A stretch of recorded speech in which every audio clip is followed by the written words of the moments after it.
चंद्रपूर जिल्ह्यातून माणुसकीला काळीमा फासणारी एक अत्यंत क्रूर घटना समोर आली.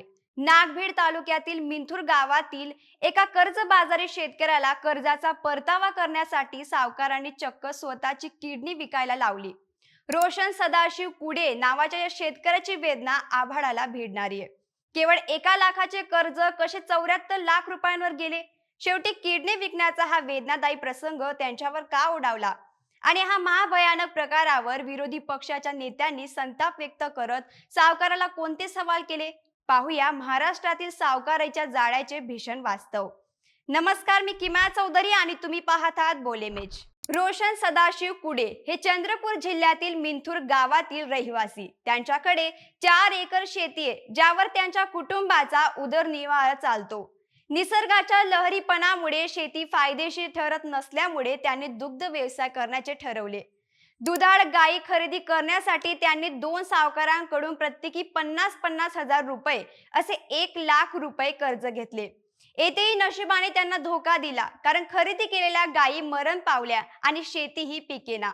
कर्जाचा डोंगर वाढत गेला आणि सावकार घरी येऊन नको ते बोलून गेले. सावकारीच्या जाळ्यात अडकलेला हा बळीराजा निसर्गाला जिंकणारा असला तरी सावकारीला मात्र हरत होता. कर्जातून मुक्त होण्यासाठी रोशन कुडे यांनी शक्य ते सर्व प्रयत्न केले. त्यांनी आपली 2 एकर जागा विकली, तसेच ट्रॅक्टर आणि घरातील सामान विकले. मात्र कर्ज काही केल्या संपेना. सर्वात धक्कादायक बाब म्हणजे 1 लाखाचे कर्ज वाढून 74 लाख रुपयांवर गेले. शेवटी कर्ज घेतलेल्या एका सावकाराने त्यांना किडनी विकण्याचा अमानुष सल्ला दिला. एका एजंटने रोशन कुडे यांना कलकत्ता येथे नेले. त्यांनी वैद्यकीय तपासणी करण्यात आली. तपासणीनंतर कंबोडिया येथे त्यांच्यावर शस्त्रक्रिया झाली आणि त्यांची किडनी काढण्यात आली. ही किडनी कुडे यांनी 8 लाख रुपयांना विकली. कर्ज फेडण्यासाठी एका शेतकऱ्याला आपल्या शरीराचा अवयव विकावा लागणे यासारखे दुसरे दुर्दैव असू शकत नाही. या महाभयानक प्रकाराने महाराष्ट्रात मोठी खळबळ उडाली असून विरोधी पक्षांच्या नेत्यांनी संताप व्यक्त करत सावकारावर टीका केली. उद्धव ठाकरे शिवसेनेचे नेते अंबादास दानवे यांनी यावर तीव्र प्रतिक्रिया व्यक्त केली. ते म्हणाले, हा महाभयानक प्रकारे 1 लाखाचे 74 लाख कसे झाले.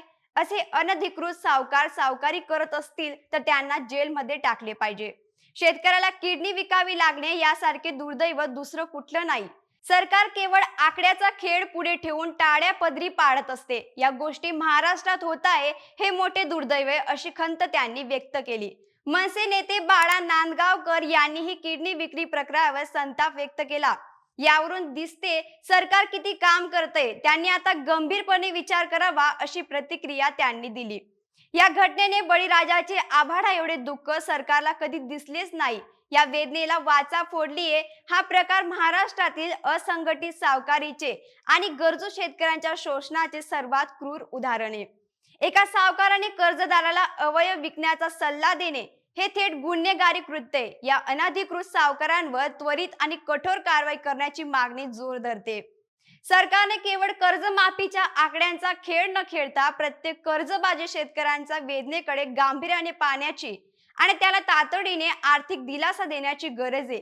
तुम्हाला काय वाटतं? चंद्रपूर मधील शेतकऱ्याला कर्ज फेडण्यासाठी किडनी विकावी लागल्याचा या महाभयानक प्रकारावर अनधिकृत सावकारांवर महाराष्ट्र सावकारी अधिनियम अंतर्गत केवळ अटक न करता त्यांच्यावर अंगविकृत केल्याचा गंभीर गुन्हा दाखल करून कठोर कारवाई करणे आवश्यक आहे का?